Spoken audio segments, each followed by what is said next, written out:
Well, hey there, friends, and welcome back to the Creative Shop Talk podcast and the second part of our sales series and our marketing series called Stop Hiding and Be Found Already. Not actually called that, but it is about stop hiding and be found. I'm hoping you enjoyed the first part. If you haven't been listening to the series, we had the first episode. You can pause maybe and go back to that episode if you haven't listened to it already. And if you have, today we are going to be talking about being searchable and being findable, if you will. I've used that word here many times on the podcast, and my clients are used to me saying that.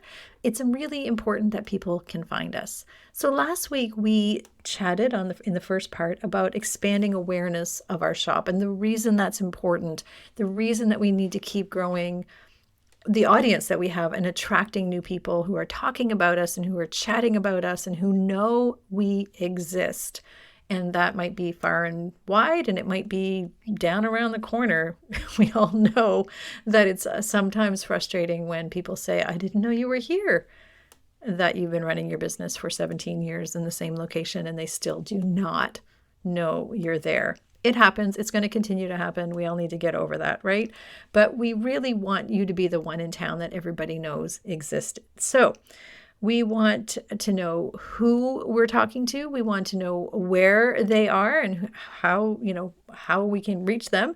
And we talked about what they find when they do find us. Last week, we talked about the reason and the importance of making sure all of our assets, all of our forward-facing assets are on brand and that they are bingeable and that they are wonderful, so that everything that we are putting out in this effort of marketing is coming back, and then they're falling in love with what we actually are, not what's just sort of hanging out there on the interwebs, as they say. So we're making sure we're on brand. So go back and listen to episode 1 or part 1 of this series if you haven't already. Today we're going to focus on being found, being findable. And I want to remind you that all of the things we're going to talk about today are free. They're free. We don't have to invest in paid marketing until we do all of these things. This is always my want for you, is that until you clean all these things up, we're not investing in any kind of marketing payments, or we're not paying for marketing until we have these things cleaned up. So today we're going to talk about being searchable specifically off of social media. We have to remember that if we're trying to build our business just on social media, we are building on rented land, on borrowed land. We do not own our social media accounts. So having all of the eggs in one basket is not a good thing. Running a retail business doesn't have to be so hard. Welcome to the Creative Shop Talk podcast, the go-to podcast for creative shop owners, studio owners, and independent retailers. I'm your host, Wendy Batten, retail business coach and mentor. Each week, I'll share simple, proven business strategies, inspiring stories from fellow retailers, and advice from industry experts. Together, we're going to work to find the success you want from your retail business, with more profits in your till and a little more joy in your life.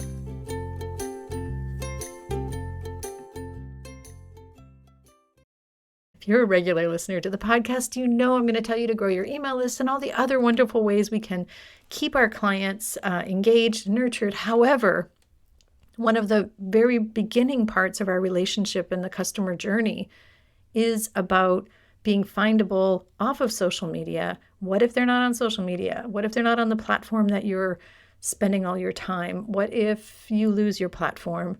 What if you're only in that, what if you're one of those people who only has 1% to 2% of your social media being seen? So we want to make sure that we're not just focusing on social media, although we're going to talk about social media. We always do, right? So I'm going to share with you 3 different things that we want to make sure that we have in place so that we can be findable, so that we are found by our clients. First thing I want to remind you is that customers are always looking for amazing shops like yours. You have an amazing shop. You're doing good things. You have amazing things to offer. You know that. I know that. Let's make sure that the world knows that and the people in your community know that. So people buy for two reasons: when they need something, or why, like when and why. Those are the two reasons that, two things that they buy or that they're buying. So we want to make sure that when they want to find us or they have something that they want to buy, and so the why is we are showing up. We are the one that pops up. We are the one they think about. We are the one that shows up on their Google. We are the one that shows up when they ask the hairdressers down the road. We are the one they mention. So it's really, really important that we have a lot of our ducks in a row. So one of those things that we want to make sure we have in complete order, and again, the optics of this is going to be really important. We want to make sure we have our Google business page updated. I can hear people through the podcast waves saying, "Oh, Wendy, you talk about this a lot," and I'm going to keep talking about it forever and ever until there's no Google. But your Google Maps and your Google profile need to be updated. Yes, this is part of the forward-facing assets I mentioned yesterday, but I want to bring it a little bit further today and talk about why it's important that you be searchable. So we want to make sure that you are using SEO, search engine optimization, to be found by people who are searching for bookshops near me, things to do in my town, yarn, craft, creative shops. Again, I want you to notice that I used 3 different words to describe maybe one yarn shop. So it's really important that we are showing up with the right words. So making sure that your Google business account has the proper words in your customer's language. So I've shared the story before that I did not like being called an arts and craft shop. I just wasn't an arts and craft shop when I owned my paint shop and studio. But that's what people were searching for. That's what they were searching for. I've had many conversations recently with a lot of my mastermind members who are in the creative world in and around the fact that they call it DIY, which I did too in my creative world, DIY studio. Well, not everybody calls it a DIY studio. A DIY studio sometimes to some people means, and to a lot of people means, renovations and house renovations. So DIY isn't always what I might be searched for. I might be searched for paint studio, craft studio, arts and craft studio, all the different words. So one of my yarn shop clients, we've had to make sure that her profile has craft shop, creative studio, yarn shop, fiber shop. We have to make sure that we're putting in the words. So under your Google business profile, we want to make sure that that's updated with a really good description of what you do and how amazing your shop is, the towns and the area that you serve. You can sprinkle that in there as well. We want to make sure there's photos in there. We want to make sure you're really focused on reviews.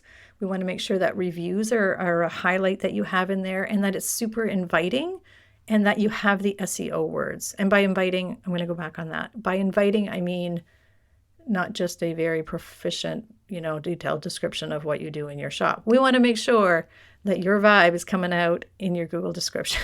So we want to make sure that the optics, again, what people see matters. What people, if they see a whole lot of reviews and they see, a lovely feeling, the optics, and it's very inviting, and then they found you with the keywords, they're going to choose you over any competitor or any other store in town. Really, they're going to choose you. So the SEO portion of that is super important, that the words you use in your Google business account are searchable, are the right words. We want you to be the best bookshop in Smithville or whatever, wherever you are. If I'm looking for yarn shops near me, I want you to pop up. So I want to make sure that you understand that. So that's the first part, Google business and why SEO is important. The second part to the SEO portion of the reason that I want you to be findable and not hiding, again, this is where you're not hiding, is your website. So a lot of you have websites that are just product thrown in there. So if you have an e-commerce portion of your website, so let's make sure that we are including SEO searchable words. And again, if you're an Inner Circle member, we have an entire checklist that you can use for your website. We have a Google Business checklist as well that you can do for like a little audit on yourself. We have these resources inside the Retailer's Inner Circle. I just wanted to mention that. And we also have other podcasts that we've talked about a little bit more in detail. But it's really important that we understand that we're not hiding and that we be found with SEO. So Google your business, first one. Second part is your website. So how do we sprinkle in SEO into our website?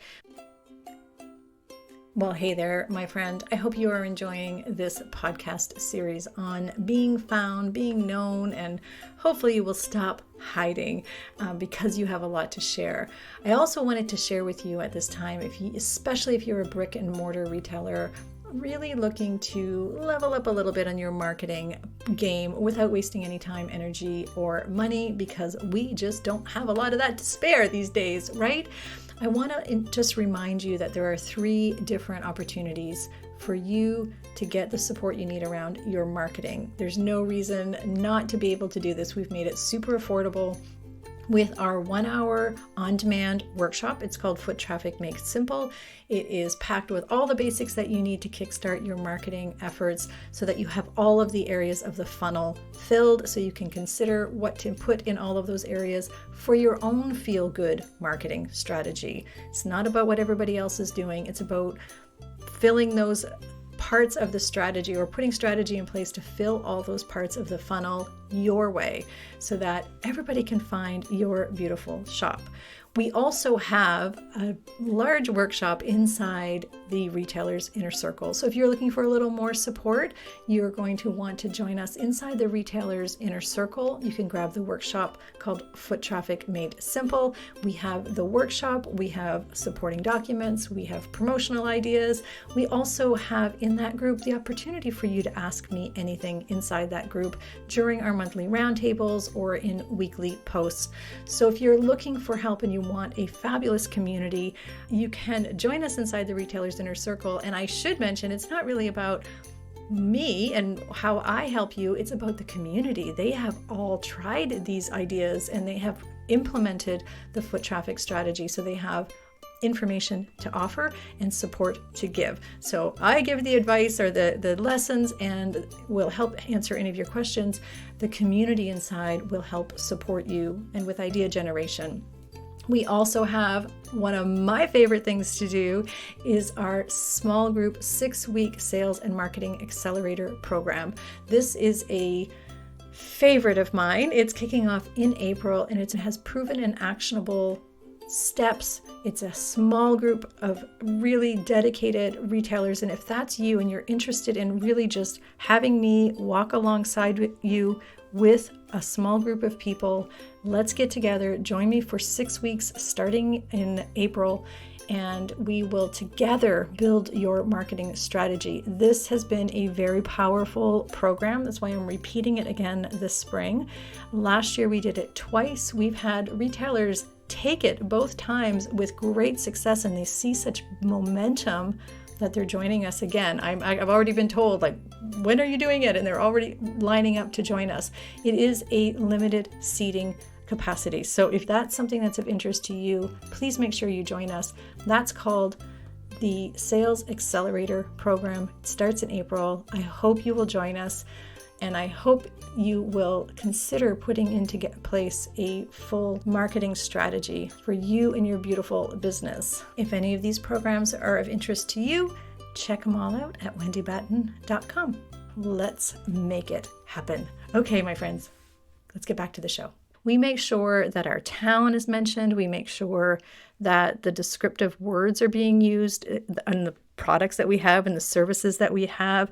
You don't have to have a fancy dancy, crazy pants website. If you're not an e-commerce retailer, you still probably should or want to have a website just for, again, optics and professionalism. And so like you're a real business and that you look good. So even if it's just a 1-pager with some contact information and a map and some SEO words in there, we just want to make sure that it's still showing up for people searching for you. So on that note, this part is going to ruffle some feathers and you're not going to like this part, but I want you to be open to this concept as well. Adding a blog portion to your website is huge because it might not just be your customers reading, or it's probably not just your customers, like who reads a lot of blogs. And, that's what somebody said to me the other day, but Google reads your blogs. They know that you have content in there that's fresh. They read the words, they crawl all through it. They understand, they're looking for information. So if you can update your blog regularly with regular consistency. So it can be once a week, it can be twice a month, it can be once a month, just something fresh and new. And what you can add in your blog, if you're wondering like, what the heck am I going to blog about, Wendy? Like, what am I going to write about? I have clients who use their newsletter format for their blog. They actually just like scrape it off, the same content, and they put it on their blog. And that can be information about what's happening in your town. So you're getting the SEO words of your town. You can say, hey, it's been really interesting. It's been cold or snowy, or it's been, which is what's going on in my world. I know the shop has been closed a lot lately due to snowstorms. Let's have a party. Those kinds of things. We can talk about new product launches, some cool things that are happening in our store. And again, that's dropping words like in our dishware department, we have a new line of yada yada, whatever's coming in, and we're so excited. Susie's been busy unpacking, and you can kind of tell the little story on a human level of what's happening around the shop, what's featured. Like, we have these beautiful things featured, and write it as if you're writing. Your blog can be written as if it's written to a friend, and that's how we think of our clients a lot of times. So we want to make sure that it's still, it's not perfunctory. And I always say, add a little bit of community news. Our friends at Joe's Coffee Shop, which y'all know I talk about Joe's Coffee Shop a lot. Our friends at Joe's Coffee Shop just celebrated their 3rd birthday. We're so excited. We were there for a little party, and you can show a picture of Joe's Coffee Shop, because that's going to help you keep community words, community collaborations, which we're talking about next week, by the way, at the forefront, in the Google search words. It's going to show that you're talking about things going on in your community. You're relevant. This is what Google's looking for. And bonus, this is what your clients love to read as well. So that's a very short blurb on why you'd want to blog. You can also do your blog on products, like helping your clients. So 27 ways to style a mantle using our beautiful things, plus things you have at home, and just sprinkling in words from your town, sprinkling in SEO words in your blogs. So being consistent is the key. So again, simple community updates as well works really well. Featuring clients works really well. Featuring clients in your community. There's lots of things we can do with blogs. And that's a whole podcast, I guess, for another day. But I did want to remind you, so we have Google Your Business, Google Maps, making sure your profile is completely updated and SEO-able. We want to make sure your website's updated, searchable, fresh. It's also searchable off of social media. It's also a searchable engine for Google. And the third one is social media and being consistent on whatever platform you are on.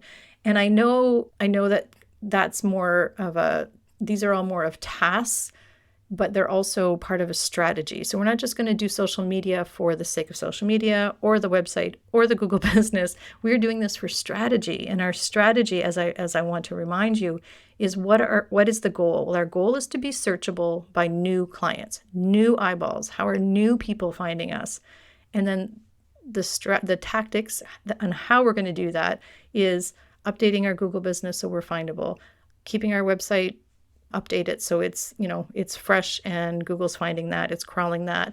And 3, we're going to be consistent on our social media around making sure that we're talking about searchable content, things that people are interested in. So I want to remind you, if people can't find you, they can't shop with you, right? We need to make sure that we stop hiding and that we are findable. So that's it for today. I hope that's been helpful. Next week on part 3, I am going to be talking about collaborations and how to get in the community a little bit more without networking events. And we're going to talk a little bit more, and I'm going to share some strategy and some tactics around doing that so you can stop hiding in your community, and so people are finding you and talking about you. So thank you so much for being here today. I want to remind you that if you want me by your side helping you with your marketing, I have the privilege and the pleasure of working with hundreds of retailers inside my Retailers Inner Circle, and we have our big 6-week Sales Accelerator program, which I am super excited about. And again, I'm right there by your side for 6 weeks with my eyes on your business and your marketing, and we'll do it your way. Everybody's creating the funnel, and we talk about all of these strategies, but we're going to do it so it feels good for you. I call it feel good marketing, and we're going to work through all of the parts of my 5-part marketing framework, from getting the new eyeballs on your business. What do we do once we find, how do we get them in the shop? We're going to learn how to take them from browsers to buyers. We're going to learn how to increase our average orders and our sales in store and all the things that looks like. And how do we get our customers to come back again and again? So we'll be doing that starting in April, mid-April. Our sessions are open right now. It's a 6-week Sales Accelerator program. I love teaching. It is so much fun, and I'd love to have you in that class. And of course, we also have our 1-hour on-demand course if you just want to see the basics. If you don't want any help with any of that and you just want to see the basics, I have tried to cover all basis for you so you are not stuck with your marketing. We want to make sure that people find you and love on your beautiful shop. We want everybody talking about you. We want you to be the go-to in your community. Thanks for being here today. I hope you have a fabulous week, and we will see you next week for part 3 of our 3-part marketing series. We'll talk to you soon. See you then. Well, that's it for this week's episode of the Creative Shop Talk podcast. I'm so glad that you're here to join us this week, and I hope you found value in what we're sharing here. I want to remind you that our website has all of the show notes. You can find it at wendybatten.com/podcast. Everything that you need to hear about today's podcast is there. Also an opportunity if you need to reach out to me. If I can support you in any way whatsoever, please feel free to reach out. So thanks for joining us. Please leave a review, subscribe if you can, and never miss an episode. We hope to see you back here again next week. Thanks, my friend. Have a great week.